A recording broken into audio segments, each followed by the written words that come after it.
ओम नमः सिद्धेभ्यः।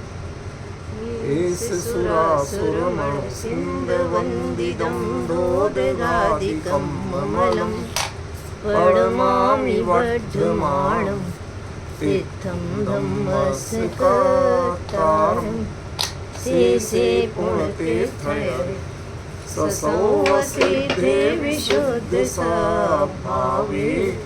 समवे अणानदंसं चरितौ वीर्यायारे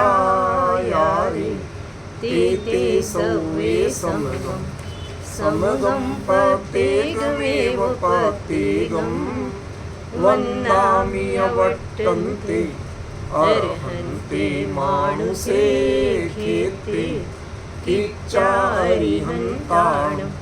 सेताणं तरणमो गणहराणम् अज्जावैवगाणं साहूणं चैव सौवेसिं तेसिं विशुद्धदंसं प्राणपहारासमं समासेत्य उपसंपयामि सम्मं जतो निर्वाणसम्पत्ति। प्रवचन सार परमागम ज्ञान तत्व प्रज्ञापन महाधिकार गाथा 80 पृष्ठ 141।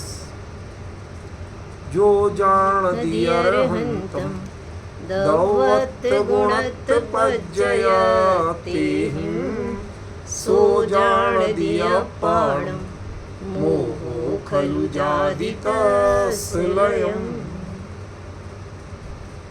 जो जीव अरहंतम जान दी अर्हता की पराकाष्ठा को प्राप्त महान विभूति को जानता है। कैसे जानता है? दव्वत गुणत्व पज्जयते, द्रव्यत्व से, गुणत्व से और पर्यायत्व से, तीनों से जानता है। सो वह जीव अपाणम जानादि आत्मा को भी जान लेता है। और तस् मोह, उसका जो मोह है वह खलु लयम जादी वास्तव में लय को प्राप्त हो। आज 3-4 बातें बहुत अद्भुत आने वाली हैं और भावपूर्वक एकाग्रता से सुनना, प्रमाद की स्थिति मत दिखाना, विषय गंभीर। पहले ये जाने कि आचार्य देव ने जो आखिरी पंक्ति में कह दिया, मोहो खलु जादी तस्लय, खलु वास्तव में, खरेखर, अवश्य ही, ये दावा करना दो ही तरह से संभव है। एक तो हम केवली के वचनों की बात करें, भाई ऐसा भगवान ने कहा है, कह लो भाई भगवान के आगे तो कोई नहीं, और या खुद के साथ बीती। अंतर समझ में? भाई किसी चीज में 100% कॉन्फिडेंट होना वो कब होता है कि या तो केवली के आधार पे कहो, भाई वो असंदिग्ध व्यक्ति है, वो जो कहेंगे उस पर कोई क्वेश्चन मार्क नहीं हो सकता, तो उस आधार पे हो सकता है। दूसरा कैसे हो सकता है? हम पे खुद बीती। तो आचार्य ने इसमें कहीं भी ये नहीं कहा कि भणिदम खलु सर्वदर्शिहिम इति केवली प्रणक्तम, कहीं कहा है? नहीं कहा। तो पहली बात तो माइनस हो। भाई यदि उनके आधार पर, भाई दावे दो ही आधार पर, तीसरा कोई आधार नहीं बनता भाई। बाकी बातें तो ये निश्चय व्यवहार, तो मैं इनको प्रवचन सार का विषय ही नहीं है, इसलिए मैं उनको चर्चा नहीं करना चाहता। ना भला कहता ना बुरा कहता, वो इसकी सीमा से बाहर चीज है, ठीक है ना। जिसे प्रवचन सार समझना है उसे निश्चय व्यवहार और नए विवक्षाओं को दरवाजे के बाहर उतार के आना चाहिए, समझ गए?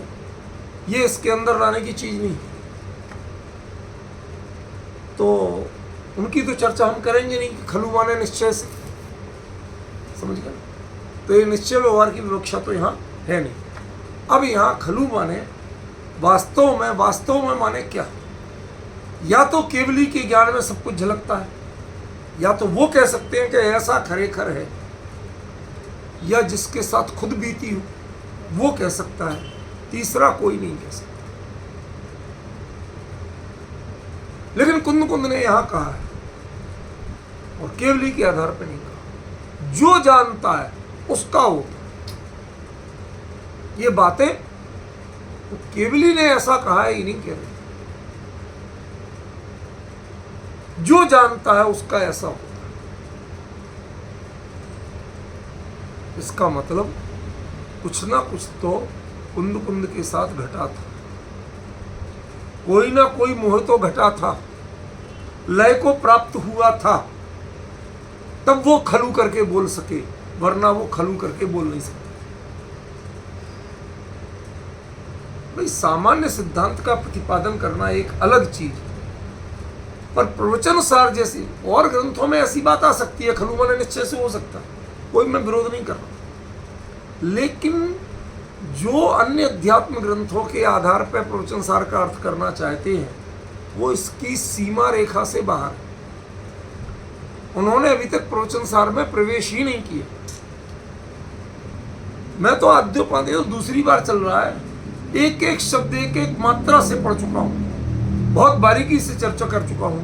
इसमें कहीं निश्चय और व्यवहार की चर्चा नहीं, इसमें किसी नए की और निक्षेप की विवक्षा की चर्चा नहीं।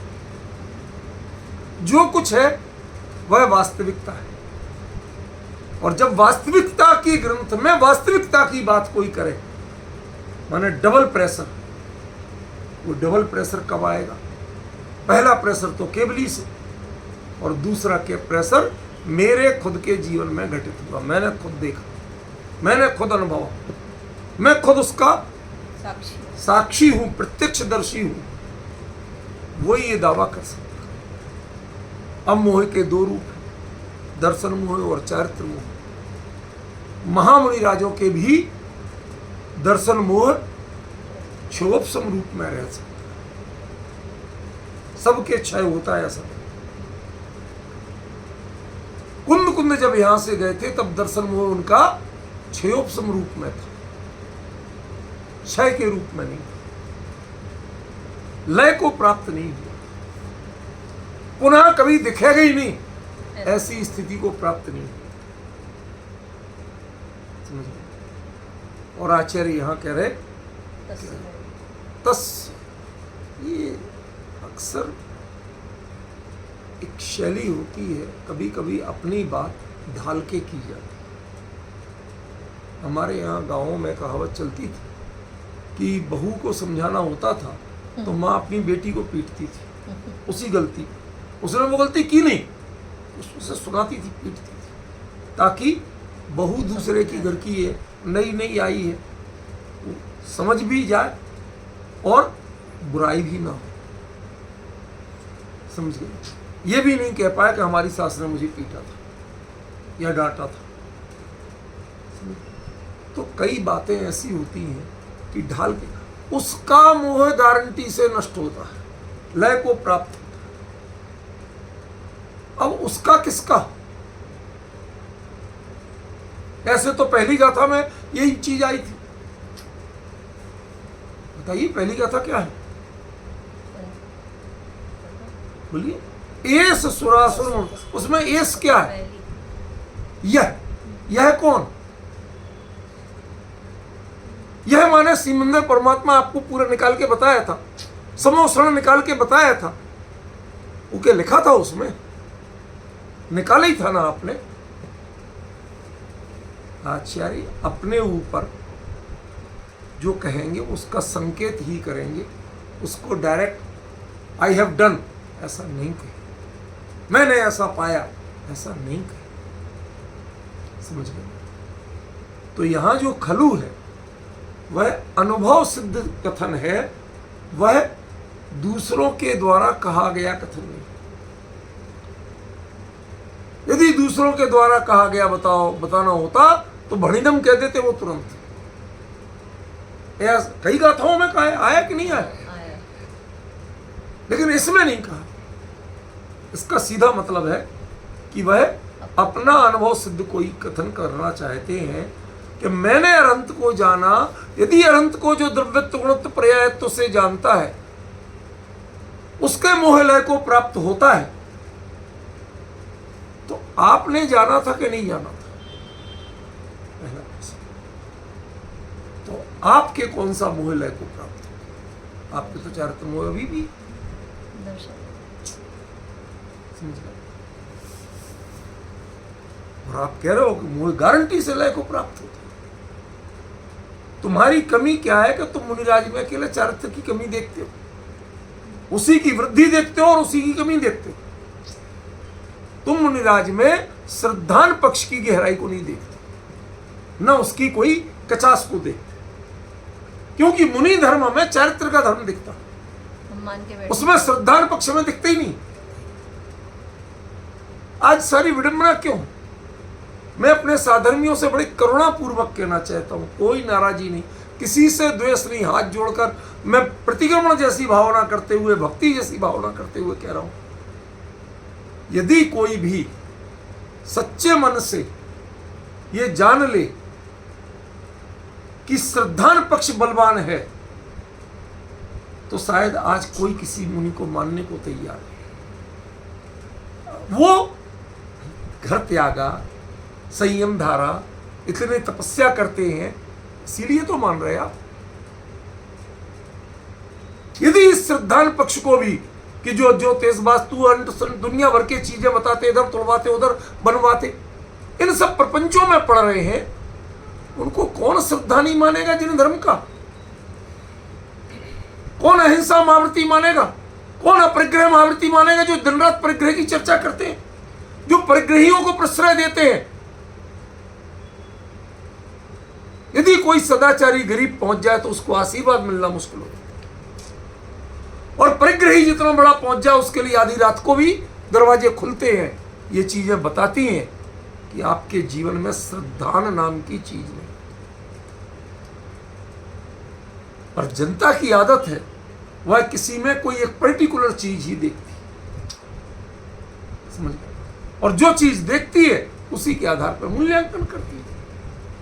तो मुनि धर्म में हम चरित्र का मूल्यांकन करते हैं। श्रद्धान की कचास उसमें भी होती है। वह कचास ऐसी नहीं होती कि आत्म तत्व संबंधी भ्रम के रूप में हो, पर अभी दर्शन मोह का मात्र क्षयोपशम हुआ है, क्षय नहीं हुआ। और दर्शन मोह का क्षय करने वाला अविरति भी महाव्रती मुनिराज से श्रेष्ठ होता है। उसके कई गुना अनंत असंख्य गुणा निर्जरा। एक बार आपको सूत्र यहां पढ़ के बताया था पूरा, 2 दिन तक उस पर चर्चा की थी विस्तार से, समझ गए ना? सम्यक दृष्टि, श्रावक, वृत्तानंत, वियोजक, पूरा सूत्र पढ़ के बताया था कि नहीं बताया था? तो उस चीज की गरिमा को समझिए। माने मुनि धर्म से भी ऊंचे काम है दर्शन मोह का क्षय होना। वो मुनिराज के लिए भी एक बहुत बड़ा अचीवमेंट है। वह चारित्र से ऊंचा काम है। बस यथाख्यात चारित्र को छोड़ दे तो उसके अलावा वो उससे ऊंचा काम। पॉइंट समझ? दर्शन मोह का क्षय होना, ये चारित्र मोह के यथाख्यात चारित्र वाली स्टेज को छोड़ करके बाकी जो चारित्र हैं उनसे श्रेष्ठ काम है। इसलिए आज की बातें जिन्हें पच जाए तो पच जाए, नहीं पच जाए तो मुझे शिथिल करने की कोशिश मत करना, ये मैं आप सबसे विनती कर, क्योंकि ये रागवश ही बोला जाता है। वैराग इसे कौन बोलता है? समझ गए? रागवश बोला जाता है।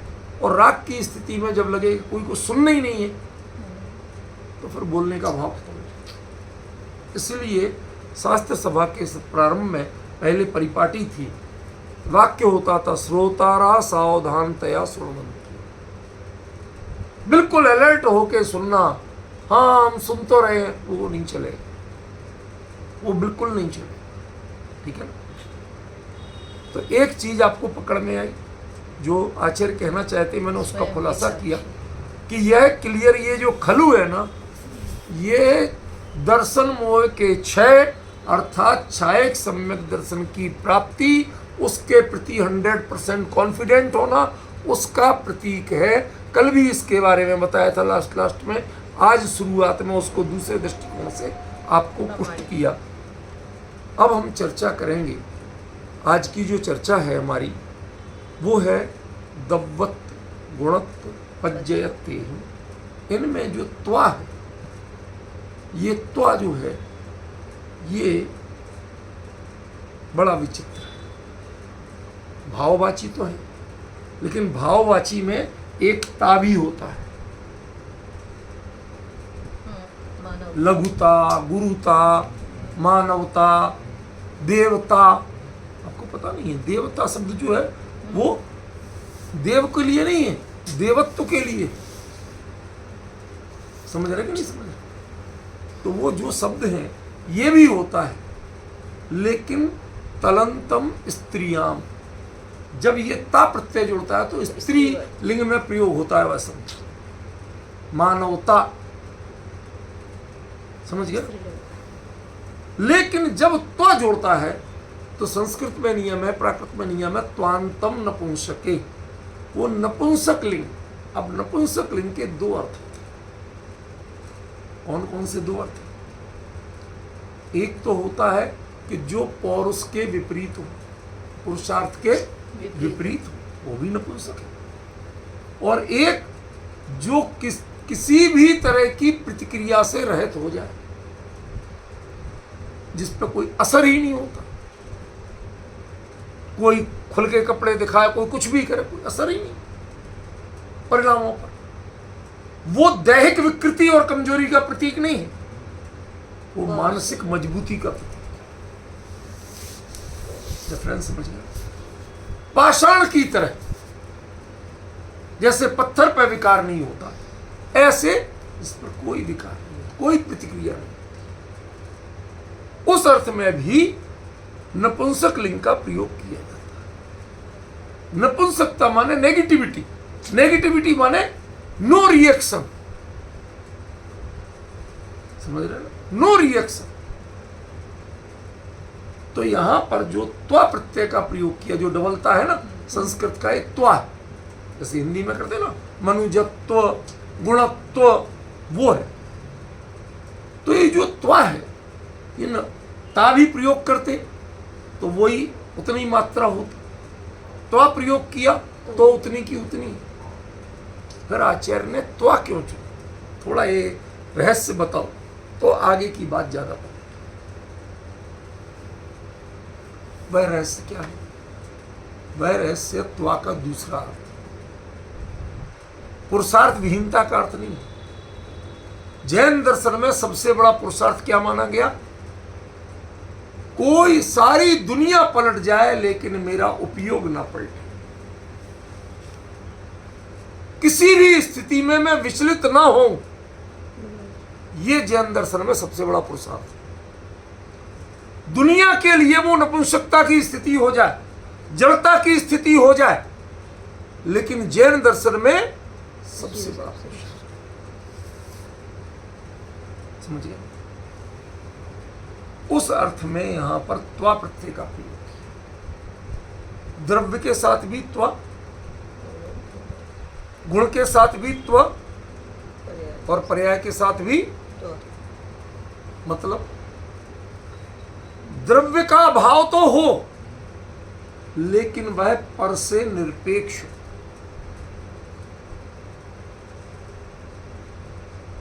अब जो पकड़ सके तो पकड़े, आज मैं रिपीट भी नहीं करूं। द्रव्य का भाव तो हो, पर कैसा हो? अगुर लघुत्व, वस्तुत्व, द्रव्यत्व, ये इसका नाम नहीं। ये भी उसके भाव, समझ गया? ये भी द्रव्य की पहचान है, लेकिन ये इन सबको नहीं कहा, एक चीज को कहा। द्रव्य जानना, द्रव्य पक्ष द्रव्यपणा जानना, कैसा जानना? पर से निरपेक्ष। किसी भी स्थिति में पर का प्रभाव जिस पे नहीं है।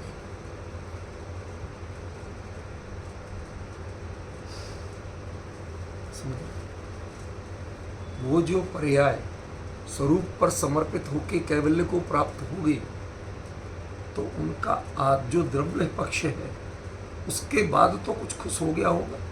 जैसे बेटा टॉप आ जाए तो बाप गली में मिठाई बांटता घूमता है, ऐसे उनका जो अनंत परमात्मा का जो द्रव्य पक्ष है वो कुछ तो खुश हुआ होगा कि हमारी पर्याय कैवल्य को प्राप्त हो गई, ये लौट के घर आ गई। वो उस तक से निरपेक्ष है। ऐसा द्रव्यत्व को जानना माने उससे भी निरपेक्ष है। गुणत्व, गुण किसे कहते हैं? जो द्रव्य के संपूर्ण भागों में और हर अवस्थाओं में, लेकिन जिसे ना भाग यानी प्रदेश की अपेक्षा हो, उससे भी निरपेक्ष हो, और जो पर्याय से भी निरपेक्ष हो, जो मात्र स्वभाव से सापेक्ष हो। ज्ञान और दर्शन यदि गुण है तो ज्ञान दर्शन से मतलब हो वो कितने प्रदेशों में है और किन किन अवस्थाओं में है, इससे जिसकी पहचान ना हो। पचा सको तो पचाओ। आज एक बार तो मन था कि चर्चा छोड़ो, फिर मैंने कहा नहीं करूंगा, लेकिन मैं आज कोई दृष्टांत देने को मेरे पास ज्यादा जगह नहीं है। आएगा तो आएगा, उसको मना नहीं करता, पर विषय बहुत गंभीर है। सुनो ध्यान से। क्या गुण की जो परिभाषा है वो सापेक्ष परिभाषा है, जो द्रव्य के प्रत्येक भाग में और प्रत्येक अवस्था में, भाग माने प्रदेश, अवस्था माने पर्याय। आपने गुण का स्वरूप जो जाना है, जो पढ़ा है, जो पहचाना है, वो सब कैसा पहचाना है? पर किसी ना किसी की अपेक्षा से, चाहे प्रदेश की अपेक्षा से पहचाना, चाहे पर्याय की अपेक्षा से पहचाना। लेकिन जो अनंत को जानता है वह उनके गुणों को जानता है, वह ज्ञान को तो जानता है, लेकिन कितने प्रदेशों में व्याप्त है, कितनी पर्यायों में व्याप्त है। ये पर्याय अविनाशी होगी कि फिर ये भी इन सब विवक्षाओं से, इन सब विकल्पों से, इनसे परे होके जानता है, इनसे निरपेक्ष हो। वो ज्ञान है, गुण भी, लेकिन वह किसी अपेक्षाओं में बंधा हुआ नहीं। जो अनंत में देखा तो हमें अपेक्षाओं में बंधा हुआ नहीं दिखा, शास्त्र में देखा तो अपेक्षाओं में बंधा हुआ दिखा। क्या शब्द बोल दूं इसके आगे, ये बताओ? इससे आगे कौन सा शब्द बोला जाए? आपके पास द्वादशांग, इसलिए मैं कहता हूं प्रवचन सार का अर्थ किसी ग्रंथ से मत करना, किसी डिक्शनरी से मत कर। करोगे तो क्या होगा? ग्रंथकार जो बोलता है उसके हृदय को पढ़े बिना शब्दों से कोई अर्थ नहीं कर सकता। मैं आज आपको एक प्रसंग बताता हूं। बहुत छोटा था मैं तो तुलसीदास के रामायण की कुछ चौपाइयाँ कोर्स में रहती थी। हमारे एक गुरु जी थे तिवारी जी, प्राइमरी स्कूल में पढ़ाते थे। कड़क बहुत थी लेकिन अध्यापक अच्छे थे, पढ़ाते थे।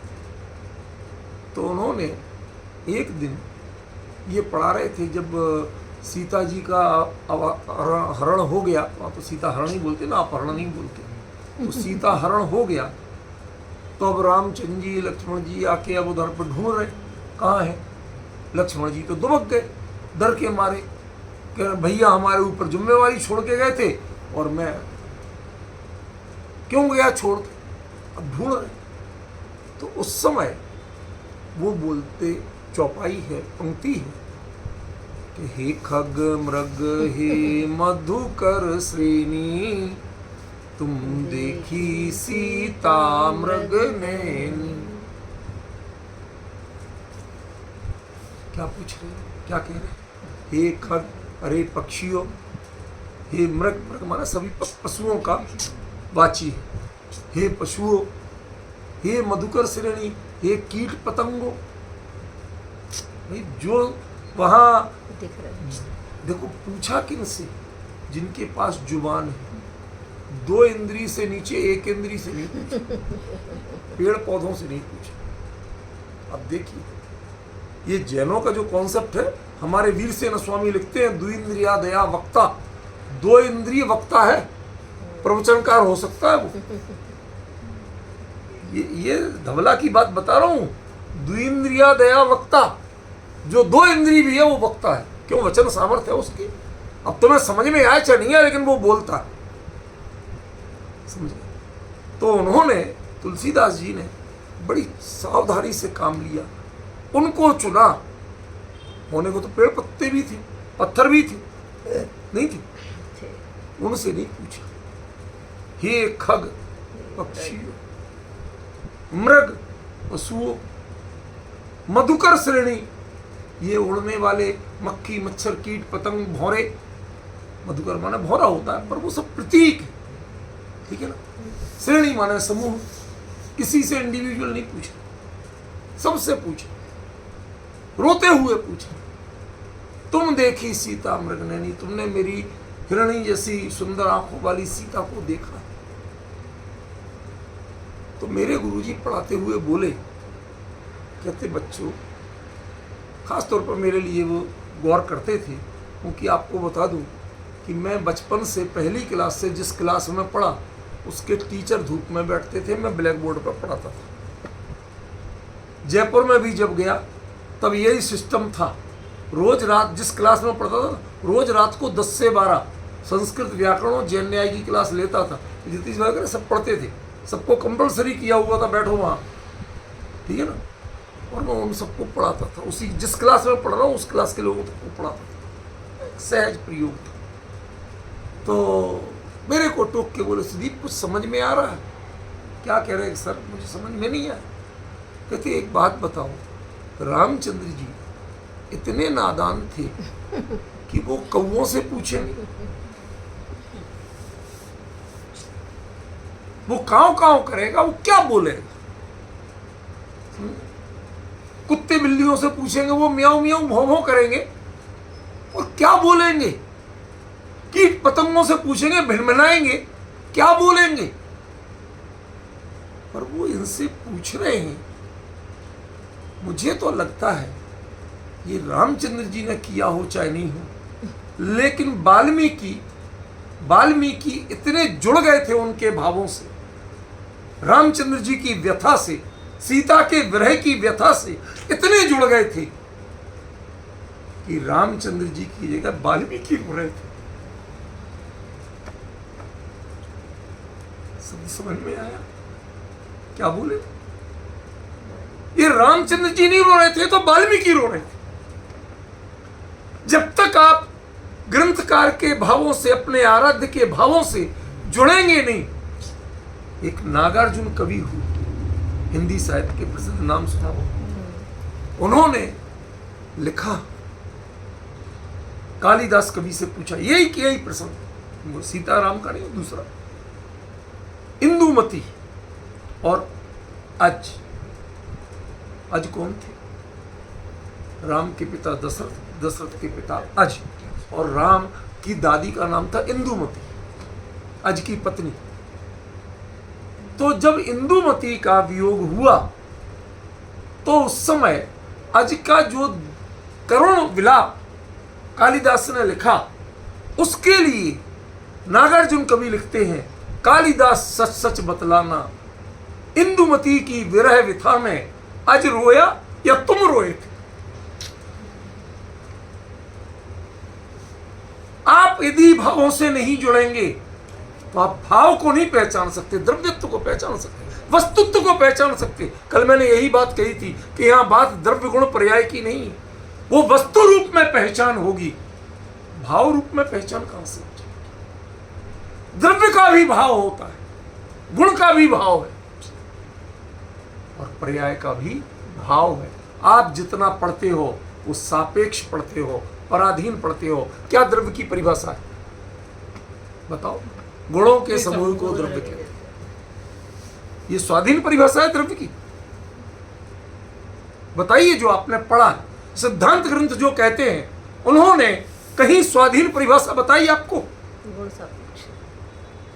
द्रव्य गुण सापेक्ष है, गुण प्रदेश और पर्याय सापेक्ष है, और पर्याय के गुणों के परमाणु वो भी गुण सापेक्ष।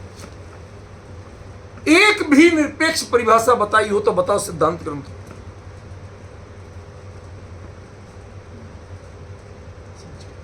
जबकि यहां त्वा का अर्थ क्या है? मैंने जानबूझ के आपको निकाल के बताया, ता की जगह त्वा। वो त्वा नपुंसकत्व है, लेकिन नपुंसकत्व निरपेक्ष के अर्थ में है, वह पौरुष विहीनता के अर्थ में।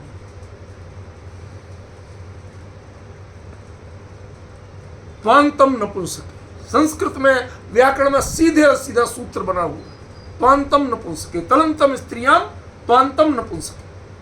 तल प्रत्यय जिसमें ता वाला जुड़ा है वो स्त्रीलिंग में प्रयोग होगा, और त्वा जहां जुड़ा है वो नपुंसक लिंग में प्रयोग होगा।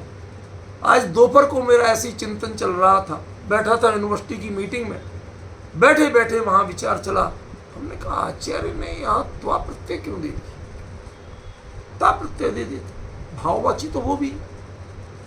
कुंद कुंद इतने चूजी हैं और इतने परफेक्ट हैं कि उन्होंने कोई चीज चुनी है तो उसके पीछे कुछ तो रहस्य है। वहां मुझे एकदम ख्याल आया, बड़ी मीटिंग, वो मीटिंग में क्या चल रहा वो चल रहा था, हमारा तो बैठे थे, अपन यहां थे। ये उत्तर वहां मिला कि त्वा जो नपुंसक लिंगवाची है और भाववाची है, तो जिसके भाव है वो नपुंसक कैसे हो सकता?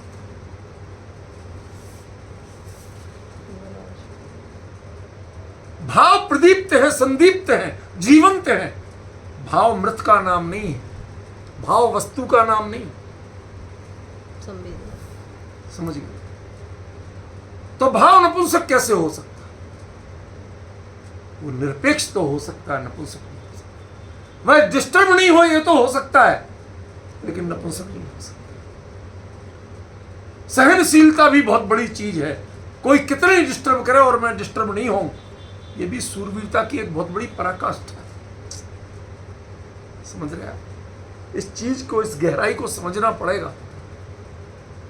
कवि जब लिखता है तो उसके शब्दों से ज्यादा उसके भावों पे पहुंचना। उस समय मुझे एक ख्याल आया, वो कालिदास सच सच बतलाना, इंदुमती की विरह व्यथा में अज रोया या तुम रो। ये ग्रंथकार के भावों तक जब तक आप न जुड़ जाए, आप तय मानना कि आपकी चर्चा और आपका चिंतन अधूरा है। आप औपचारिकता तो पूरी अच्छी कर सकते हैं, पांडित्य तो बहुत अच्छा दिखा सकते हैं, शब्द जाल तो बहुत अच्छा कर सकते हैं, लेकिन ज्ञानी के हृदय को नहीं खोल सकते। उनके हृदय तक पहुंचो तो सही, जुड़ो तो सही। अरहंत को जो जानेगा तो उसको द्रव्य पक्ष भी निरपेक्ष दिखेगा, गुण पक्ष भी निरपेक्ष दिखेगा, पर्याय पक्ष भी निरपेक्ष दिखेगा। माने पूरे द्वादश अंग के प्ररूपण एक तरफ, और उससे भिन्न द्रव्य गुण पर्याय का ज्ञान एक।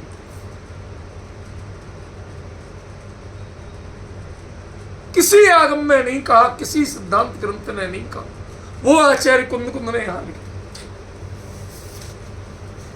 लोगों ने जानने तक की कोशिश नहीं की, मेहनत नहीं की,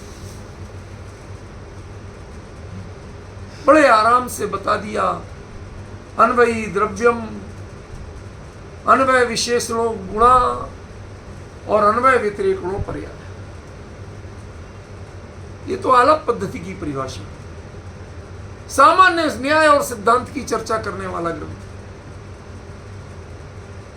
वो चर्चा प्रवचन सार पे कैसे लागू हो जाएगी, इसका लेवल एकदम अलग है, और वो चर्चा का लेवल एकदम अलग है। ये तो हमने भी पढ़ा है, आप भी पढ़ते हैं कि द्रव्य किसे कहते हैं, गुण किसे कहते हैं, पर्याय किसे कहते हैं। एक भी निरपेक्ष परिभाषा है क्या? एक भी निरपेक्ष स्वरूप है क्या? आज तक आपने द्रव्य को जाना है आपके ज्ञान ने, लेकिन द्रव्यत्व को नहीं। आपके ज्ञान ने गुण को जाना है, गुणत्व को नहीं जाना। क्योंकि जितनी भी आपने शास्त्र से जाना है, द्वादशांग से जाना है, आगम से, सिद्धांत से जाना है, आपने परिभाषाओं से जाना है, प्रयोग से नहीं जाना। कुंद कुंद यहाँ प्रयोग से जानने की बात कर रहे हैं, परिभाषाओं से जानने की बात। कल्पना करिए क्या चेंज है, कहां पहुंच गए आप। एक अरहंत के जानना, प्रयोग से जानना, पर्याय से नहीं जानना। ये कवि हृदय जानते हैं। कवि भावों में कहां से कहां तक पहुंचता है, उन भावों को जी लेता है जो असली चीज में वस्तु पाके उतना आनंद नहीं ले पाते जो भावों में मिल जाता है।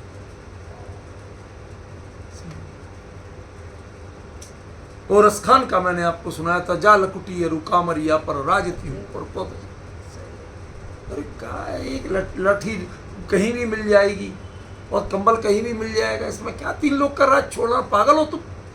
ये बनिए तो कहेंगे एक बावड़ा है, फालतू में एक बात कर रहा है। अभी ला देता हूं तेरे को एक कंबल और एक लाठी। गांधी का टूटा हुआ चश्मा, गांधी की बंद घड़ी जो सुधर नहीं सकती, और गांधी की वो लाठी कहां से लाओगे। मुद्दा ये नहीं है कि वो लाठी है, मुद्दा ये है कि उसको गांधी ने जीवन भर अपने हाथ में रखा। वो स्पर्श महत्वपूर्ण है, वो गांधी का साथ, गांधी का आलम्बन वो महत्वपूर्ण है। लाठी की कीमत नहीं हो रही, उसमें गांधी जुड़ा हुआ है। वो टूटे चश्मे और तार के वो बना हुआ था वैसा, उसकी कीमत नहीं हो रही है, उसमें गांधी का व्यक्तित्व जुड़ा। वो घड़ी की कीमत नहीं हो रही है, घड़ी तो उससे बहुत कीमती बहुत आ सकती है। हमें कई लोग बताते हैं साहब 10-10 करोड़ की घड़ी, रिस्ट वॉच 10-10 करोड़ की। कोई सज्जन हमें बता रहे थे, वो कहते साहब जब बड़े लोग मीटिंग में बैठते हैं तो वो रीडिंग करते हैं आपकी घड़ी कितने की है, कितने की घड़ी पहनी हुई है, उससे जानते हैं कि आदमी में दम है कि नहीं है, इससे बड़ी बिजनेस डील की जाए कि नहीं की जाए। ये हमारे यहाँ नकली दिखावा चलता है इंडिया में, कितना सोना पहना हुआ, ये सिर्फ दिखावा है। वहां वो लोग कहते हैं जो यूजफुल आइटम है वो कितना बड़ा ज्वेल है, कितना कीमती गहना है। समझिए, आप दिखावा नहीं कर रहे हैं, लेकिन फिर भी समझदार को सब दिख रहा है, सब समझ में आ रहा है। ऐसे ही कुंद कुंद ने क्या कह दिया, यदि आप उनके स्तर से पहुंचोगे तो वो सब समझ में आना शुरू। हमारी कमी क्या है, हमने आज तक द्रव्य गुण पर्याय लाठी कंबल ऐसे पहचानना शुरू किया। वस्तुगत मूल्यांकन किया है आपने, भावगत मूल्यांकन नहीं किया। उन्होंने द्रव्यगत परीक्षा नहीं की थी, उसमें द्रव्य में अरहंतपना जुड़ा हुआ। अरहंत परमात्मा अपने द्रव्य का कैसे देख रहे हैं, और उस समय भी वो द्रव्य कैसा निरपेक्ष बना हुआ है। उस अरहंत परिणति से भी रंच मात्र भी तृप्त नहीं है, वो अनासक्त निर्विकार उस त्वा को देख रहे हैं। उस निरपेक्षता, द्रव्य स्वरूप में अरहंत के द्रव्य स्वरूप की जो निरपेक्षता है, सिद्धांत से हमने सापेक्षता जानी थी, अरहंत से हमने द्रव्य की निरपेक्षता जानी। सिद्धांत से गुणों की सापेक्षता जानी थी, अरहंत से हमने गुणों की निरपेक्षता जानी। क्या शब्द प्रयोग करूं, मुझे समझ में नहीं आ रहा। मैं बहुत सीमित शब्द कह रहा हूं, भावों के साथ चल सको तो मैं चलाऊं, वरना आज के लिए तो चर्चा होगी, इससे अधिक आज बोलने की स्थिति नहीं। आप भावों के साथ चल सको तो चलो, वरना तो विश्लेषण के लिए ज्यादा नहीं है, विवेचन व्याख्यान कुछ नहीं है। जो कहना था सब बता दिया। अब तो आप देखना शुरू कर सको, संवेदना शुरू कर सको तो समझ में आएगा, तब तो कोई शब्द काम करेंगे। और यदि संवेदना के साथ ही नहीं बन सकते जो, तो वो तो वही कहावत चलेगी, पत्नी देहली तक साथ देगी, बेटा शमशान तक साथ देगा, किसका ये किसी को पता नहीं। समझ गए, वो मुर्दे का दे रहे हैं। जो जीवंत था तो चला उसका गया। कौन गया। तो चला गया। ऐसे ही आपने जो वस्तु परक पक्ष पकड़ा है इस गाथा के अनुसार, द्रव्य गुण पर्याय, वो सब क्या है? मुद्दे के साथ। वो सब वस्तु परक पक्ष है। वो अपने आप चल तक नहीं सकता, कोई ना कोई कंधे पे लेके जाएगा, चाहे घर से निकलेगा तो कंधे पे निकलेगा उठा के, चाहे हाथों में निकलेगा, जाएगा तो कंधे पे जाएगा और लेटेगा तो लकड़ियों पे लेटेगा। उसको अपना बल किसी में काम नहीं करेगा। शास्त्र की परिभाषाएं द्रव्य गुण पर्याय की ऐसे ही मृत परिभाषाएं हैं। क्षमा करना मेरे शब्दों को, मेरा अभिप्राय जिनागम का अपमान करना नहीं है, यहाँ का अभिप्राय खुलासा करना। वो शब्द मात्र है, वो वस्तु को जीवंत करके आपको दिखाता नहीं है, जबकि यहां जीवंत वस्तु को देखने की बात की। अरहंत तो माध्यम है। अन्य मतियों में आता है कि जब अर्जुन को बेचैनी हुई कि हैं तो सारे अपनी इधर खड़े या उधर खड़े, हैं तो अपनी, यदि कोई मरेगा तो सूतक लगेगा कि नहीं लगेगा? लगेगा।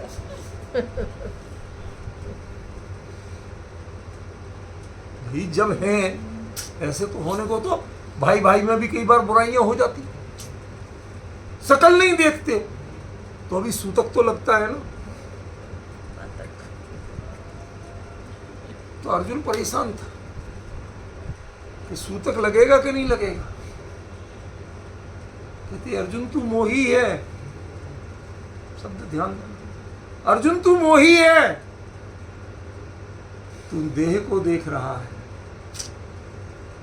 देह का प्रणमन भी हो चुका है और आत्मा का प्रणमन स्वतंत्र चल रहा है। ये तू दोनों की संयोग अवस्था को जान के सूतक मान रहा है, आशंका से डर रहा है। उनके यहां कहते वो विराट रूप दिखाया जिसमें कौन कब कैसा क्या था, आज क्या है, कल क्या होने वाला, सबकी अपनी अपनी धाराएं, अपनी प्रणतियां चल रही हैं। तुम एक जंक्शन पे खड़े, ये मेरा आया, ये मेरा गया, ये मेरा आया, ये मेरा गया, ये तू सोच के संकलेश विकलेश कर रहा है, हर्ष विषाद कर रहा है। अर्जुन तू है क्या? तू क्या वस्तु का प्रणमन जानता है? द्रव्य की अनादि अनंत क्या प्रणति होती है वो जानता है? तुम एक पर्याय में मोहित होकर पड़ा है। अरहंत अवस्था वो है, वह विराट रूप है जिसमें मोह का कोई स्थान नहीं। हम अरहंत से मोह कर, प्रतिमा से मोह करते हैं और अपने आप को अरहंत का जानकार कहते हैं, अरहंत को वंदन करने वाला, जबकि उनके वंदन से आपका मोह नष्ट होना चाहिए। आप उनके निमित्त से मोह बढ़ाते हो और अपने आप को अरहंत का पुजारी कहते हैं। क्या जाना है आपने? अर्थ कुंद कुंद यहां सिखा रहे हैं कि अरहंत को जानना सीखो।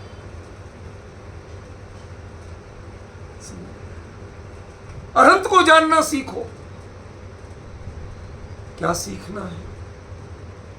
वो उनके द्रव्य का वो स्वरूप जो गुणों से निरपेक्ष।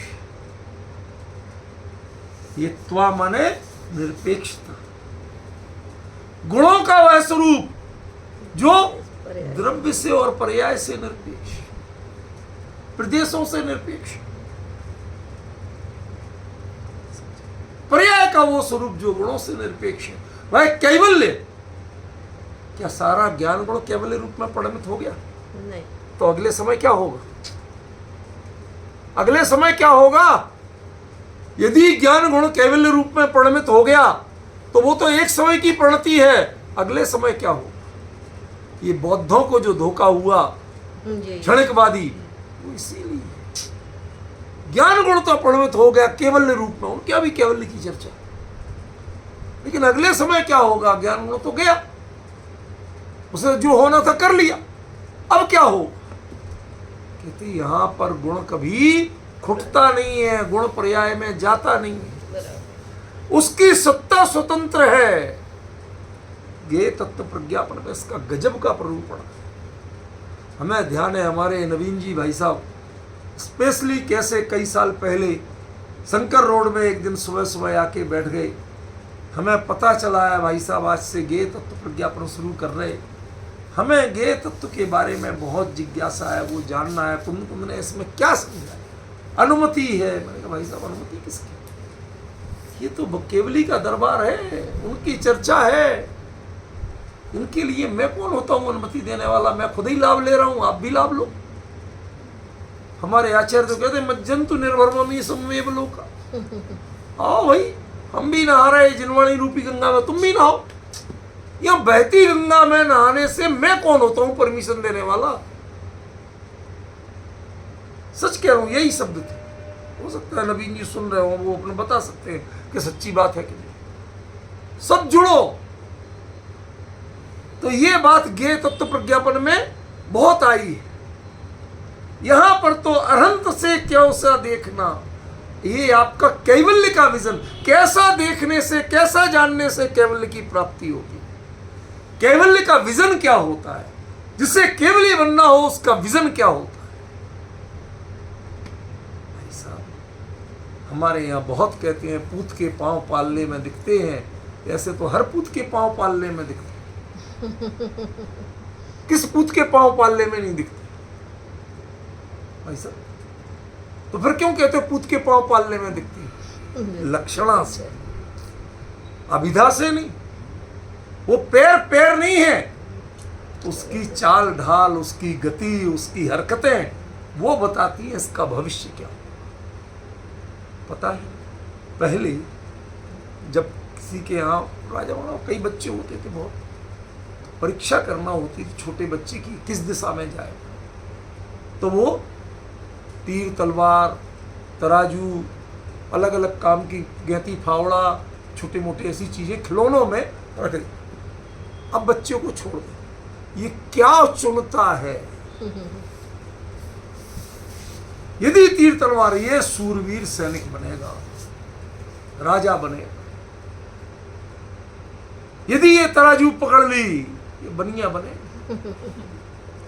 ये नहीं बन सकता राजा। राजा के कुल का भले ही हो, ये बनियागिरी करेगा। इसको तो कोषाध्यक्ष बना देना, हिसाब किताब लगाता रहेगा, आय व्यय का हिसाब लगाता रहेगा। ये युद्ध के काम का नहीं, राजपाट के काम का नहीं। समझ रहे हैं? जैती फावड़े चुन लिए तो आदिनाथ ने भी तो करवाए थे सब दिन।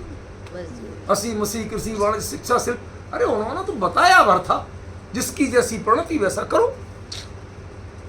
समझिए, ये मेहनत मजदूरी करके मस्त रहेगा, इसको तो काम पे लगा दो। हमारे यहाँ गुरुदेव ने कहा था विद्वान बनना भैया, जिनवाणी के मर्मज्ञ बनना। अब वहाँ देखा कि इसके तो मैनेजमेंट में रुचि है, शास्त्र में रुचि ही नहीं। शास्त्र की चर्चा करो तो ऊँघता है, और मैनेजमेंट की बात करो तो बिल्कुल अलर्ट रहता है। रात को 12 बजे तक करा लो, कहते ये तो उसी में जाएगा। ये शास्त्र, ये विद्वान बनने यहाँ काय को गया, इसमें तो लक्षण ही नहीं है विद्वान बनने के। जो जैसे रुचि रखेगा उसके अनुसार उसका भवितव्य तय होगा। यहाँ कुंद कुंद कहते जो द्रव्यत्व गुणत्व पर्यायत्व, इसमें त्वाकामार्थ निरपेक्षता जो नहीं निकाल पाएगा, उसके लक्षण नहीं है कि वो केवली बन सके। तेरे जानने में तो आएगा बहुत कुछ, जिसका स्वरूप निरपेक्ष था उससे तुमने अपेक्षा लगा ली। क्या शब्द प्रयोग कर रहे हैं? जिनका व्यक्तित्व निरपेक्षता पर आधारित था। कैवल्य माने निरपेक्षता, कैवल्य माने अपने आप में परिपूर्णता, कैवल्य माने पर की बाट नहीं जोड़ना, विकल्प तक नहीं आना। उनसे हम आस लगा के बैठते हैं कि प्रभु जी थोड़ा बहुत तो कल्याण करो, थोड़ी बहुत तो कृपा करो। बुरा मत मानना, जितने चाहे अभ्यासी और मोक्षु हों, मैं आपसे कहता हूँ हृदय पे हाथ रख के बोलना कि जिस समय परेशानी आती है उस समय आप क्या करते हो? भगवान को याद तो करते हो, पर किस रूप में करते हो? सच बताओ। आज मौका है सच बोलने का, सत्य धर्म का मौका मान लेना। आज उस समय अविचल रहते हो या विचलित होते हो? किसी पर दोषारोपण करते हो या सत्य का अन्वेषण करते हो, तय करना पड़ेगा। जरूर हमारी भक्ति में कुछ कमी रह गई होगी, इसलिए हमारे साथ ऐसा हो, माने भगवान ऐसा दे रहे सजा, ये और कह लो।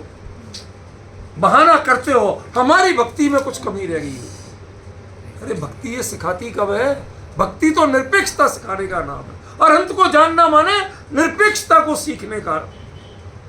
वस्तु स्वरूप में निरपेक्षता का ग्रहण कर लिया तो द्रव्यत्व गुणत्व पर्यायत्व आ गया, और वस्तु स्वरूप में सापेक्षता पकड़ी। जो निरपेक्षता की मूर्ति, जिनका द्रव्य गुण पर्याय सारा निरपेक्षता से बना हुआ है, वो देखने की जगह तुमने उनसे सापेक्षता, उनसे अपेक्षा लगा के बैठ गए। मुझे नहीं लगता कि आप कभी अनंत को जान पाए। मुकेश जी, समझ में आ रहा है? निरपेक्षता की मूर्ति अनंत परमात्मा, द्रव्य से देखो तो, गुण से देखो तो, पर्याय से देखो तो, ये त्वा क्यों लगा दिया? त्वा इसलिए लगा दिया कि आप निरपेक्षता को मत छोड़ देना, शास्त्र की परिभाषाओं से मत देखना, वस्तु रूप में मत देखना, हर चीज से निरपेक्षता निकाल। भारत एक राष्ट्र, हर प्रांत वाला कहता मैं इस प्रांत का, मैं उस प्रांत का, मैं उस प्रांत का। लेकिन जिस समय देश पर हमला होगा उस समय, जिस समय विदेश जाते हो उस समय सब बांटती। भारत वर्ष, फिर हमारे क्षेत्रवाद घट जाता, फिर हमारे राग द्वेष घट जाते, नहीं होता है वही यहाँ। जब शास्त्र पढ़ोगे तो द्रव्य गुण पर्याय कुछ और होंगे, जब अरहंत में देखोगे तो द्रव्य गुण पर्याय का मतलब सिर्फ निरपेक्षता, सिर्फ स्वाधीनता होगा, स्वावलंबन होगा, परिपूर्णता होगा, उसमें कहीं अपूर्णता का विकल्प भी नहीं। एक बात बताओ, अरहंत को सिद्ध होना बाकी है कि नहीं? 14वां गुण स्थान होगा, 13वें गुण स्थान में होता है अरहंत, तो 14वां गुण स्थान सिद्ध दिशा, ये बाकी है कि नहीं? ये सब जान गए कि इनसे बात करना बेकार। कोई नहीं बोलता, जो मेरा जान जाता मेरी बात, कोई नहीं बोलता। कहते बात ये ऐसी करते हैं कि बिल्कुल हाँ कर दो, लेकिन जो चोट खा चुके वो कभी नहीं हाँ करते। अब समझ में आ रहा है? यदि आपको 14वां गुण स्थान सिद्ध दशा इसकी अपेक्षा दिखती है, ये कमी दिखती है, तो परिपूर्णता कहाँ दिखी आप में? जबकि कैवल्य तो परिपूर्णता का नाम है, अर्हता के अंत, अर्हता का अंत। जितनी योग्यता, जितनी पात्रता, जितनी सामर्थ्य चाहिए, उसकी चरम सीमा का नाम अरहंत। किसी अधूरेपन का नाम अरहंत नहीं, किसी पड़ाव का नाम अरहंत नहीं।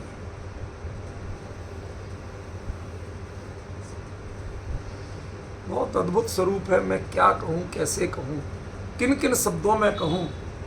कभी कभी लगता है कि बस जब बात अपनी पीक पर पहुंच जाए वहीं ठहर जाना चाहिए, फिर घड़ी की परवाह नहीं करना चाहिए। विषय को आगे बढ़ाने में कई बार डाइल्यूट होने का डर लगता है। जब गहराई पूरी आ रही हो वहीं पर छोड़ दो उसके, वहीं पर विचार को। नया विषय फिर अलग से शुरू होगा, उसको नहीं बढ़ाओ। मैं आज भी इस चर्चा को यहीं पर इसलिए छोड़ रहा हूँ, बिना घड़ी देखे, ताकि आप इसको अन्य विषयों में ना जाए, इसकी गहराई को समझें। अरहंत वह आश्रय लेने की चीज नहीं, वह आकांक्षा और अपेक्षा की चीज नहीं। निरपेक्षता सीख सको तो अरहंत हैं, और उनसे भी अपेक्षा लग गई तो आप जीवन में अरहंत नहीं देख पाओगे। यह गाथा बता रही है। इस मर्म को हम समझें, पहचानें और चिंतन में उनमें तो कम से कम अपनाएं, बाद में जीवन में जैसा होगा वो